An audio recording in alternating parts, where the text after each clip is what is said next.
On Saturday, March 21, 2020, Andrew Mowat, his wife, and their 2 children woke to the crisp autumn air at their campsite on the Howitt High Plains, deep within the Alpine National Park, in the northeastern corner of Victoria, Australia. The area was rugged, isolated, a haven for seasoned campers seeking escape from the modern world. After breakfast, the family packed up their gear and decided to head down into the remote Wonnangatta Valley, hoping to find a quieter site, closer to the river. Andrew, an experienced bushman, scanned the terrain for clearings as they drove along the winding tracks. Around midday, he turned off into a spot that looked promising. But what they found wasn't peaceful, it was disturbing. A white Toyota Land Cruiser was parked in the middle of the clearing. Along its side canopy, black scorch marks trailed like smoke stains on paper. The campsite itself looked like it had been obliterated. At first, Andrew thought he was looking at the remains of a campfire. But as he stepped closer, he saw the devastation was far too large, and far too intentional. Chairs, bedding, a tent, all of it had been reduced to twisted metal and white ash. The only thing still standing was a toilet tent, slightly set apart. Its zippers melted by heat. The fire was long dead. The air was cold. The scene felt abandoned. But not old. The vehicle was locked. Empty. Disturbed but unsure what to do, the Mowats moved on, eventually settling by a suspension bridge upstream. But Andrew couldn't shake the memory. That night, the image of the burned-out site kept replaying in his mind. The next morning, he returned, alone. The ash was still undisturbed. But something felt off. More off. A lead, like a rope or wire, trailed from the Land Cruiser's canopy to the dirt. The passenger side mirror was gone, as though forcibly torn away. Empty bourbon and cola cans were scattered behind the back wheel. Through a window, Andrew spotted a pink bag in the front seat. Beneath the vehicle, a small esky. He opened it, and saw food inside that was still fresh. Andrew took photos. Once back in mobile range, he contacted the police. Whoever had been here, hadn't been gone for long. That simple act, reporting something that felt off, would trigger one of the most extensive homicide investigations in recent Australian history. And it would lead, eventually, to the arrest of a man no one would have suspected, airline pilot Greg Lynn. Welcome to InsightWave, the channel that delves into both solved and unsolved cases from around the world.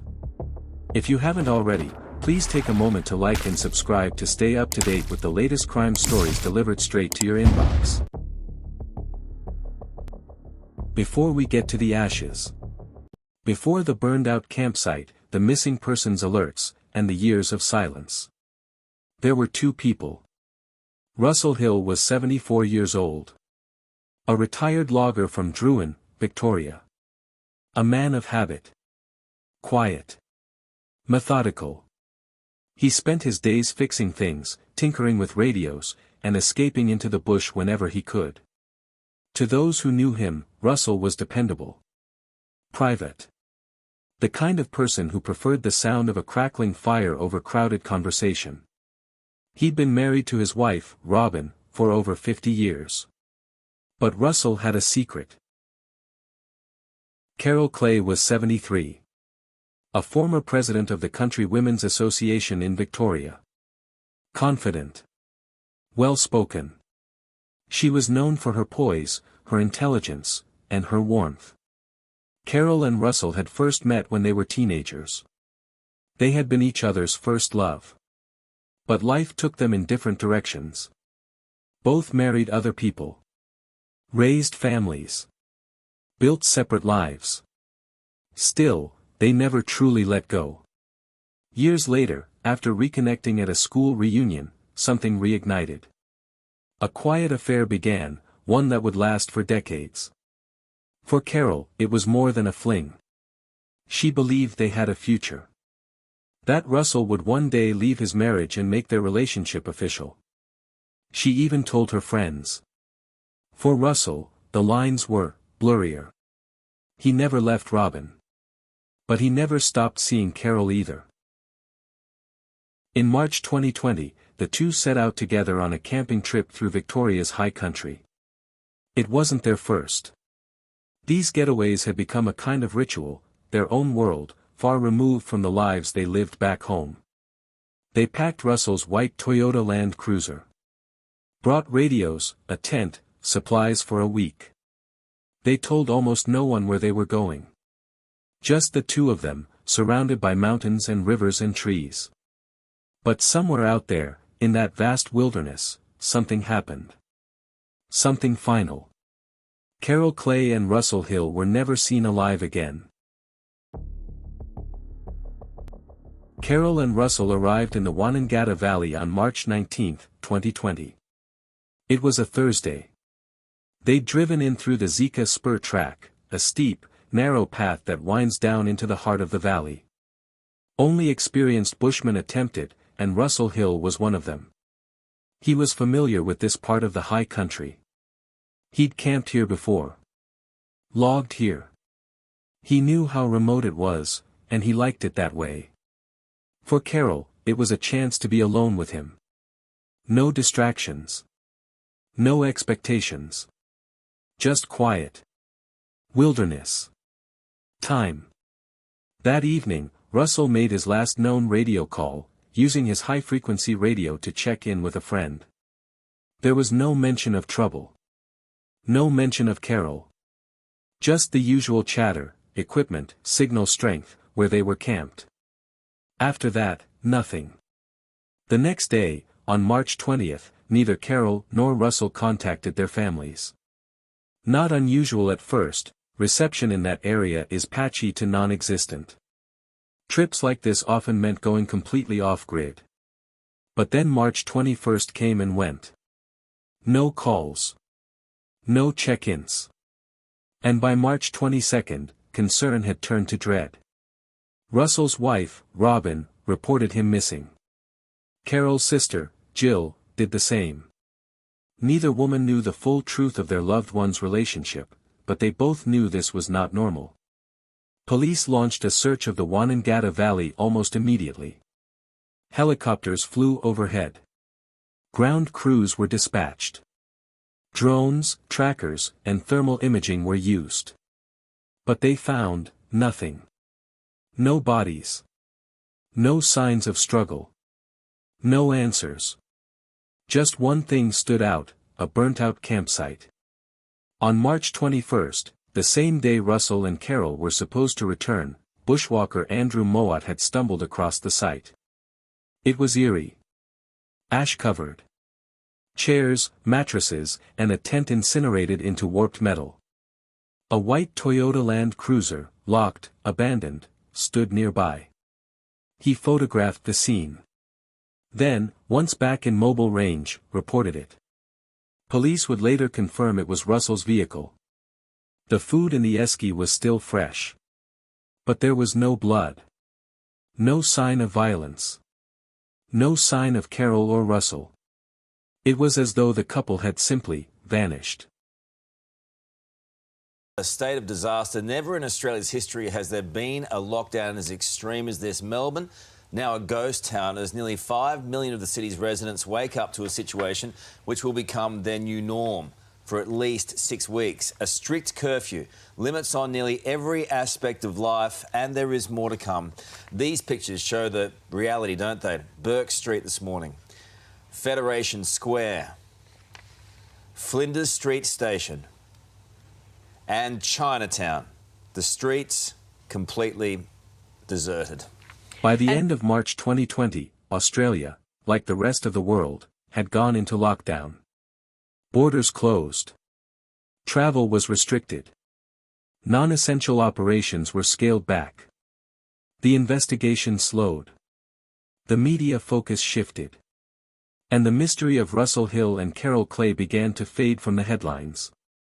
But police were still working quietly in the background. They knew something violent had happened in that valley.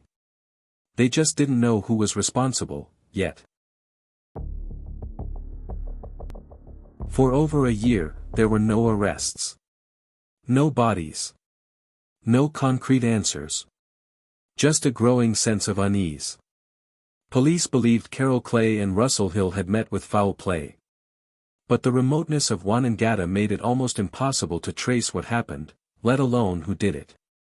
There was only one clue. And it wasn't found at the campsite. It was caught by a camera, hundreds of kilometers away. In November 2020, 8 months after the disappearance, Victoria Police made a public appeal.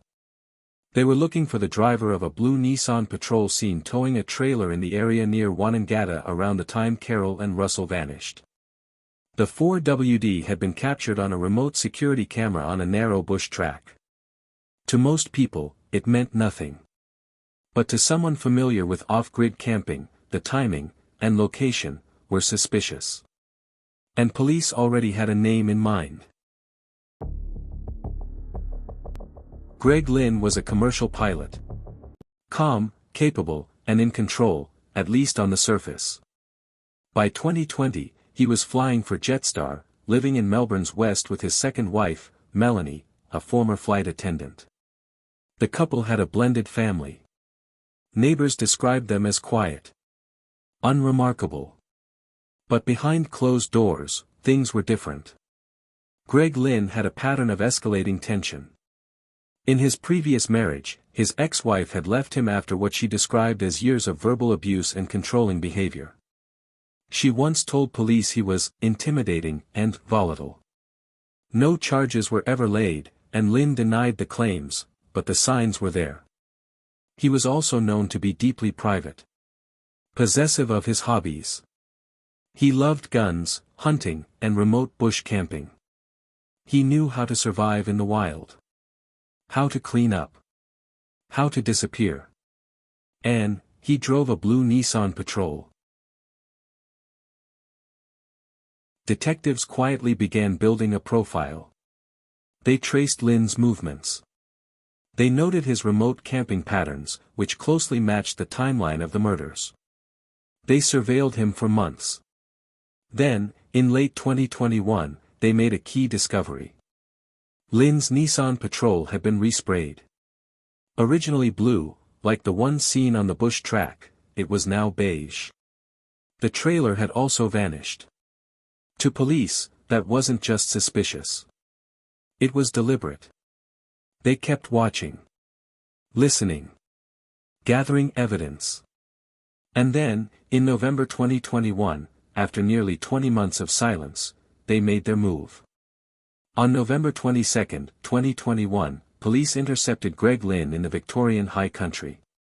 He was camping alone. He had firearms in his possession, and forensic tools in his trailer. The timing wasn't random. Detectives feared that if they waited any longer, Lynn might destroy more evidence, or worse, take his own life. He was arrested without incident. Then brought in for questioning. What followed was one of the most disturbing police interviews in modern Australian criminal history. In a tone as flat as the room he sat in, Greg Lynn told police how Russell Hill and Carol Clay died. And how he tried to cover it up. And I came around here and I confronted him, give it back, what are you doing? And he said he was going to take that to the police with him. And then when I advanced towards him, he had the magazine in the shotgun at this stage. He pulled the action back and he let a couple of rounds go into the air. I immediately ran around the back here, fearing that I might be going to cop the next one, and I waited. It was in shadow around here and it was dark. I didn't want to run back towards my car, because if he was going to shoot me, then he would have had a clear shot. I then hear Mr. Hill coming around this side of the car,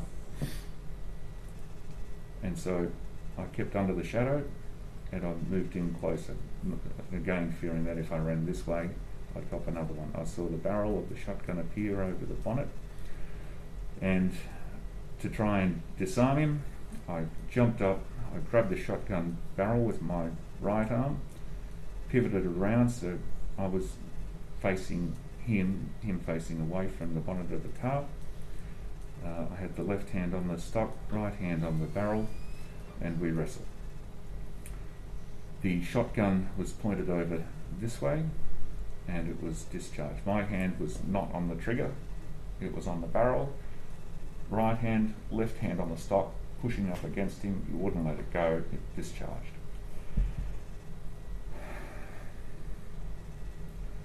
It went through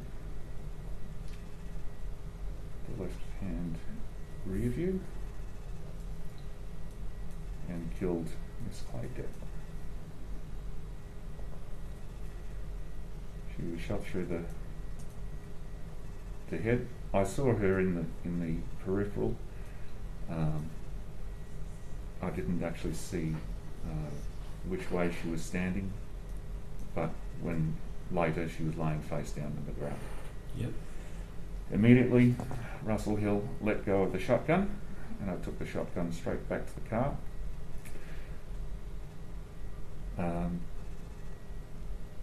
There was another round in the shotgun. I just discharged that to get rid of it straight away, moved the action, fired it up into the air, threw the gun into the bag, magazine out, magazine on the floor, and shut both doors, turned the music off. So he couldn't get at it again. As I turned around and coming back this way,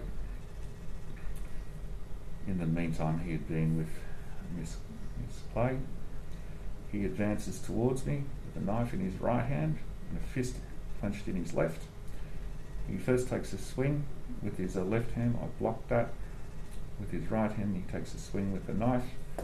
I grabbed his wrist and with my left arm pulled over his right, and he pushed me over back onto the ground, and the knife went into his chest. We rolled over and I got off him. He crawled a little bit and then he stopped medical.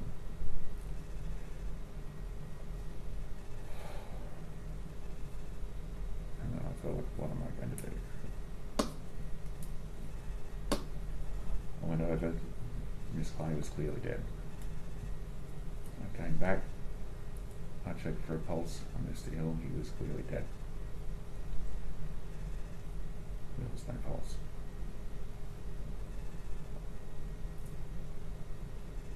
And from here, I panicked.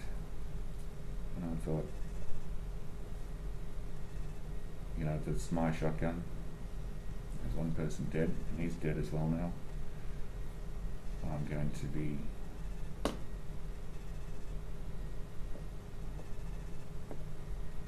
found guilty of this, and I tried to cover it. In the sterile calm of the interview room, Greg Lynn began to speak. Not with panic. Not with remorse. But with measured, almost clinical detachment. He claimed that what happened wasn't murder. March 20th began like any other. He was camped nearby. Alone. He said he encountered Russell Hill. They argued over camping access, gear, a drone. Lynn claimed Russell had a knife. That he reached for a shotgun. A struggle. The gun fired, hitting Carol in the head. Another fight with Russell. Lynn said he stabbed him with the knife. 2 people were dead. Lynn admitted that much. But instead of alerting authorities, he set the site on fire, tent, bedding, chairs, all of it. He left the Toyota Land Cruiser untouched. Locked. Days later, he returned with a trailer. He moved the bodies. He buried them near Dargo, 40 kilometers away, under brush and branches. Lynn never denied causing the deaths. But he refused to call it murder. To him, accident. Panic. Preservation. To detectives, calculated. Cold. Clean. Hours of interview tape. Played later for a jury. Many described it as disturbing in its calmness. Greg Lynn wasn't panicking. He wasn't grieving. He was explaining how 2 people ended up dead in the Australian bush. And how he tried to erase every trace of them. It would take more than 3 years after Carol Clay and Russell Hill vanished for the case to finally reach a courtroom.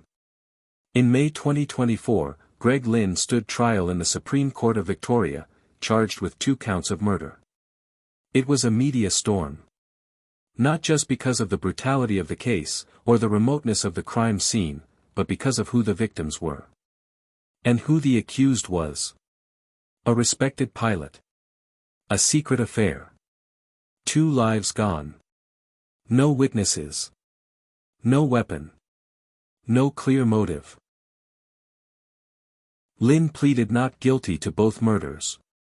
He didn't deny that Carol and Russell were dead. He didn't deny that he'd disposed of their bodies. But he insisted, again, that their deaths were the result of a tragic accident. A situation that spiraled out of control. Not a premeditated crime. The prosecution saw it differently. They painted Lynn as calculated. They argued that only someone with bush survival skills, firearms knowledge, and the ability to operate unnoticed in the wilderness could have carried out, and covered up, what happened in the Wonnangatta Valley. They said he set fire to the campsite not out of panic, but strategy. They said he moved the bodies not out of guilt, but control. And they reminded the jury. Lynn never called police. Never sought help. He didn't report an accident. He buried it. For several days, Greg Lynn testified in his own defense. He spoke clearly. Calmly. Describing, once again, his version of events. He said Russell was the aggressor. That Carol was accidentally shot. That he feared he'd be blamed. At times, his delivery was flat. Emotionless. Detached, just like in the police tapes. At others, it teetered on justification. But the defense leaned heavily on lack of forensic evidence. There was no blood found at the campsite. No weapon recovered. No definitive proof that Lynn had murdered them with intent. On July 2, 2024, after weeks of evidence, testimony, and cross-examination, the jury returned their decision. Greg Lynn was found not guilty of murdering Russell Hill. But he was found guilty of murdering Carol Clay. The split verdict shocked many. 2 people had died. Only 1 murder had been legally proven. Under Victorian law, the sentence for murder is severe, but the jury's reasoning would never be made public. Only the judge would know how they reached their decision. What Lynn's conviction did confirm was this. Carol Clay's life had not ended in an accident. She had been unlawfully killed. And no amount of bushcraft, deception, or delayed justice could erase that fact.